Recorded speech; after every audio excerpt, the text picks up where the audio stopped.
Hi guys, I'm just going to run you through what's in my bug out bag. This is my first upload to YouTube with the bug out bag kind of EDC Bushcraft topic in mind, so please bear with me. I'm a little bit nervous, but we'll go through it. Any tips or any comments or anything you can do to help me along the way will be much appreciated. So yeah, let's go and have a look at what I've got in my bug out bag. Okay, firstly, I've got just a fairly cheap sleeping bag. I have used it on a couple of wild camps over the last few weeks. It's worked out really well. Next one is a kind of dry sack. Goes in my bag. Keeps everything nice and dry. This was a gift actually. It was free. A lot of the stuff I've got in my bug out bag has either been kind of bought second hand or purchased relatively cheap from car boot sales or from eBay. Next one is a basher. It's in a DPM kind of woodland camo, but inside is actually a desert basher. Now this was actually used in Iraq. I've got the cover second hand, and I got the basher as a gift from my brother who is in the forces. Moving on to some kind of like clothing that I have. So again, I was lucky enough to get some softy trousers in a compression pack. I have used them, but they're really warm, and I did have to take them off in the end. Perfect if it gets a bit colder. Perfect as coming into this time of year towards the winter period. Next one, I've got some leather gloves. Again, army issue. Bought these on eBay. Really good, long lasting, tough wearing, will really keep your hands warm and safe when you're wearing them. I also have here just a cheap stool that I bought. Now I don't know if this is I don't know if I'm going to keep this in my bag. It was 99p from the pound shop, so again, if I decide to keep it, I don't know. I have to test out my bag a bit more, but I've thrown it in there just in case. Some of the kit that I've got, so to keep me warm. Now, obviously, if we are in a situation and I need to grab my bag quick, you know, I work in an office, so I wear a shirt and tie to work every day. It's not the best kind of kit to wear if you're out in the woods or if you do have to survive. So I do have some kits. So I've got some DPM British Army issue trousers. I'm sure a lot of you guys will know they're long lasting, they're durable, and they do the job. Next one, I've got a Helly Hansen thermal long-sleeved vest. I have worn this on multiple occasions when I've been out in the woods recently. It's fantastic. When I'm out moving around, I can get away with wearing this and a t-shirt without a jacket at the minute. Obviously, we are coming into winter, so I will have to wrap up a bit warmer in the future. Next one, Norwegian thermal vest. This is fantastic. Everybody that is into this subject should try and invest in one of these. I paid £3 for this from an army surplus store. Keeps me so warm. I've worn it in the evenings when I've been out in the woods. Again, great piece of kit. And then to match the thermal softy trousers, I've got the thermal softy jacket. I don't know if this comes with a compression sack or not, but I keep it in the bottom of my bag anyway. It's fantastic. It's really warm. And then to go with that as well, just a DPM kind of camo smock, just a jacket. It's not waterproof, but you know, if you are in a survival situation and you need to blend in, this will do wonders. It's got a hood. You know, you can't beat the British Army stuff. So that's kind of the kit that I wear.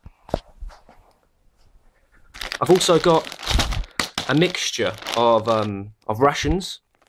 So I've got a real mixture of you know, soups, breakfasts, lunches, dinners. It's not a complete 24-hour ration pack. It's probably more complete than that because I've been able to cherry pick kind of my favourite meals from a multitude of ration packs actually. I'm quite lucky in that respect because I do have some friends and family that are in the forces, and they do tend to give me some kit whenever I need. It's quite weighty, but I think that would sustain me easily for a minimum of 2 days eating comfortably, but I could stretch it out to 4 if I had to in a situation. To go with that, again, this is just a mixture of some MREs and bits and pieces. I've got the electrolyte drinks, I've got some peanut butter, I've got the chewing gum, you know, some windproof matches, tea, coffee, some nuts, a spoon, you know, bits and pieces just to keep me sustained during the day. All tried and tested. You know, I've been lucky enough to get my hands on this kind of kit quite regularly, so I have tasted it. It's very, very nice. So here I have just a basic hexi burner. I've used it a couple of times. I am in the lookout to get a decent camping stove. I did buy one of those kind of festival camping stoves from Halfords with the long gas canisters. Tried that out a couple of times, wasn't impressed. Was given this, tried it out. I've got some spare hexi blocks. It's been okay. It's light, but I am on the lookout for a camping stove. But this will do if I have to in a situation. The next thing I have is my fire kit. Now, I've seen a lot of videos on YouTube of people with their fire kits, so I've tried to make my own fire kit. Bits and pieces of everything, really. So I've got just 3, you know, little small candles there. I'm not really too sure what I'd use them for. It's not going to keep me that warm, but I put them in there anyway. They weigh next to nothing. And, you know, I just think having a couple of candles will do the world of good if you needed it. In here, I have 2 lighters, some normal matches, and then I have 2 packets of the windproof and waterproof matches. So, you know, if I can't get a fire started with these bits and pieces, then I'm not too sure if I'm in the right game or not. Again, it's just a duplicate, 2 matches, some more windproof matches, and some matches that I got from a pub.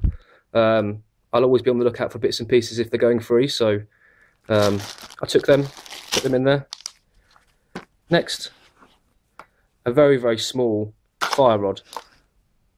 eBay, 99p. I've used it 1,000,001 times already, and it's okay for a budget 99p item. You can't go wrong, really. I was lucky enough to be given a much bigger and much better fire rod by a friend of mine called Royston Upson, who has a channel called the UK Preparedness Network and also a website called Survival Instinct UK. But that's on my keys that I carry around. It's got my car keys, my house key, and I have the fire rod on there as well. And then just a small glow stick. Now, I know you wouldn't use this for your fire kit, but I've got that in there. It's light, weighs next to nothing, so I have that in there. Next thing, small container, some cotton pads with some Vaseline. Now, I know there's a lot of videos on YouTube with cotton wool balls. Now, I personally, you know, from my experience, from when I've been out doing some wild camps, I like to have my cotton pads separate to the Vaseline. The Vaseline's in the bottom. There's lots of it there. You know, just in case. Maybe I'm wrong. So if you have any advice or any tips, you know, I'll be more than welcome to hear them and take them on board.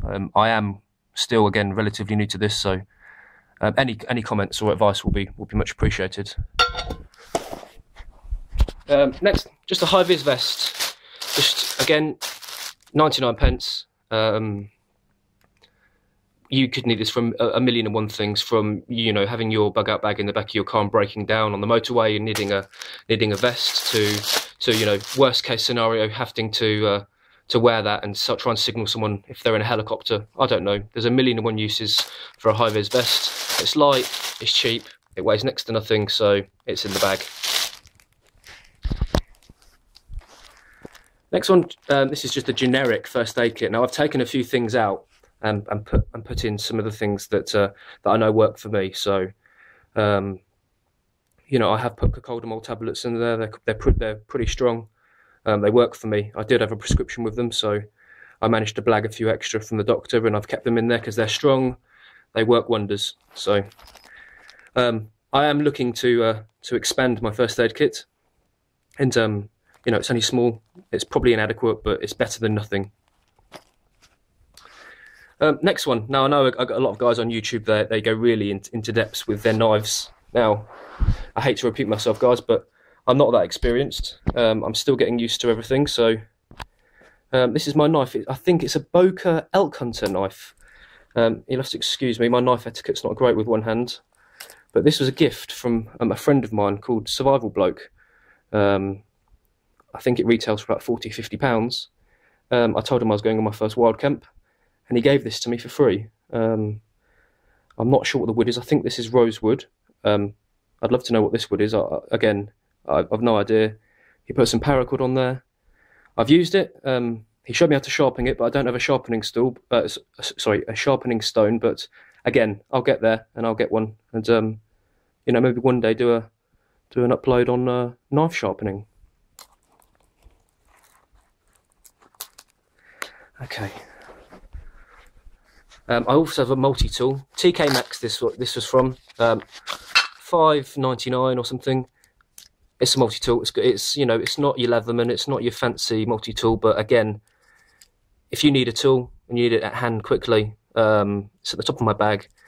I'm sure people use tools on a daily basis, but I'm office based. I don't have a great need to use a multi-tool. But for $5.99, I can't go wrong. Also just got a towel, bit of Spider-Man action. Wash, dry, keep myself dry, wash my face, whatever I need to use it for. It's a towel. I got a little hip flask. Again, it's not a priority, but my father was in the forces when we were a kid, and me and my sister both bought him this same hip flask for Christmas a couple of years ago. So this is a spare. I claimed it for my dad. It's empty at the minute, but I think when you've been out on a wild camp, you don't want to get drunk, but having a few little sips and nips of whiskey certainly boosts my spirits anyway. So that's what I've got on there. It's not a priority, but hey, if you can afford to carry a few luxury items, why not? Next one, just some batteries. Two kinds, AA and AAA. They're for my torches. I know they both use the batteries. So yeah, batteries, can't go wrong. Just some antiseptic hand wash and some baby wipes. Keep myself clean. You need to stay clean when you're out. I know a few people that kind of let their personal hygiene go when they're on a wild camp, but for me, personal hygiene is very, very important, and I'll always endeavour to stay clean. And then I've got my wash bag. Just a one I got for Christmas. It's just some deodorant, toothbrush, condoms. Again, you can use them for 1,000,001 reasons, but I'm not going to go into that. Some Dove moisturiser, because we all know that real men use moisturiser. And a mini toothpaste. Now, the moisturiser and the toothpaste were actually free samples. So get yourself online, have a look at some of the websites that offer free samples. They're very, very easy. You put your name and address in, and they arrived about 2 weeks later in the post. So, they're not going to last forever, but for a freebie, you can't go too wrong. Next is a Caramore, I think it's a 1 litre water bottle, Sports Direct. I think it was £2 or £3. I know that's not going to be enough water to keep me going for a long time, but if I can have a litre on me at all times, then it's better than nothing. Next one, an emergency shelter. Now, I haven't tested this. It was 99p. I don't know what it's like, but again, you could use that for 1,000,001 things if you had to. You could signal with that. You could, it keeps you warm. Again, I'm not experienced, but 99p, you can't go wrong. Also, just some spare ground pegs, really. Again, I've got the basher. I don't know all the 1,000,001 ways to put up a basher yet, but again, 99p, I thought, can't go wrong. And that brings me on to my torches. Now, torches are one thing that I do like. I've got a few torches. I've got 5 torches, so I've got this one, 99p. It's a great little torch. You've got your light, you press it again, it's a glow stick, it flashes. Well, 2 speeds, it flashes and then it's off. 99 pence, can't go wrong. Then I've got a mini little LED one. I think this was again about £2, £3 off eBay. It's really bright actually, and I bought the bigger brother of that, a lot bigger, a lot more powerful. This is a great torch. It's got a great grip on it, and in a survival situation you could use that and you could really do some damage if you had to. And then just a torch, I'd just seen it, I liked it. I think this was about £2 or £3, so I bought it. And then worst case scenario, if all my torches, if I use all their juice and I use all the batteries, just a little hand-powered battery, hand-powered torch there. So believe it or not, all that kit does fit into this bag. It's a Highlander Trooper 45. Got it on eBay. I think it was £27, £28. I'll be honest with you, it's a great little bag, but believe me, all that kit is jam-packed, and I don't have easy access to everything that I need to get my hands to. So I'm on the lookout for any bigger bags at the moment. Probably something like a 75 litre, because I do have some more kit that I'd like to purchase and get. If anyone can send me links or knows of anywhere that does any good deals, I'll be more than keen to know. So anyway, guys, that's kind of my bug out bag in the back of my car. Take it on my wild camps. Any tips, comments, subscriptions, anything you can do to help or point me in the right direction will be greatly appreciated. I'd like to do a couple of shout outs though for guys that have helped me out along the way. The Funky Prepper, check out his channel. He's a great guy. Really funny. Really knows his stuff as well. Also, Royston Upson from the UK Preparedness Network. Check him out on Facebook. Check the website out, which is Survival Instinct UK. And that's it, guys. Anyway, I hope you enjoy it, and I hope to post some more videos soon. Take care.